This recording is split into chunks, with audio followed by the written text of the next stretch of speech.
I'd like to move on to the business side. And for Gordon Ramsay Holdings, you have your restaurants, you have your books, and you have your television. Which makes you the most money? It's a tough one. Which makes the most money? It's really hard, really. I mean, you know, we set up a production company 3 years ago. And I looked at this sort of distribution of kitchen nightmares in 127 countries, and 97 countries with Hell's Kitchen. That's not my format, but the F Word and Cookbook Live. That's all stuff that we came up with. So is that easy? I mean, that's easier to. I have to be honest. I mean, cooking on television in terms of running it's a lot easier than it is working in a restaurant.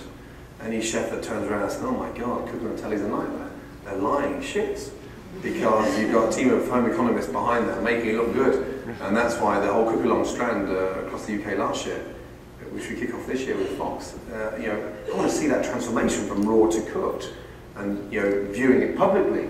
So.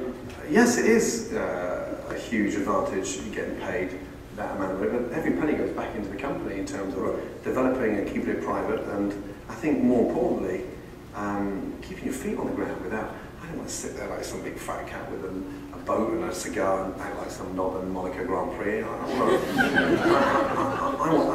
want to continue working at it, and that's where my roots come in, I think. That's where I haven't lost the plot. So I heard that you do speaking every so often. Now, did you get paid £50,000 to speak in Poland? I think it was a motivational speech for L'Oreal. I think it was in Portugal. £50,000? I think it was more than that, actually, Peter. So what, that's impressive. So what did you talk about? There was 1,000 delegates of the management conference. Motivational, I told my story in terms of man management skills, which obviously sometimes are left to be questioned, but I suppose drive, ambition, and we did a question and answers session, completely. So this, for these people here, this is a hell of a deal.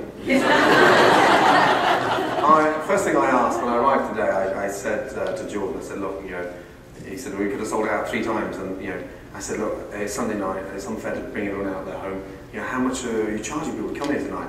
And I think it's $35, $40 with a book. Yeah, you're all going to have to contribute about $5 on the way out the door. Then I heard about the charity aspect. We're patrons of 3 charities, the Scottish Spina Bifida, which we set up 4 years ago to build an amazing centre in Cumbernauld. That's where my roots are, and we built this amazing centre. I launched a campaign called Buy a Brick, and we got the nation to buy a £10 brick, and so this amazing centre got built of 9,500 square foot, and it's sort of a tele-medical centre where the siblings can relax and enjoy, and then the sort of spina bifida, can receive treatment from all around the world in this centre, and it's an amazing place. So the children are heavily involved, they go back and they cook, Tana's involved, and that's where you start to see a difference in terms of what you can make publicly to make that kind of, I suppose, impact, because there's so many parents that have to deal with that level of difficulty with spina bifida, and you've got a set of twins and one's born with it, one hasn't,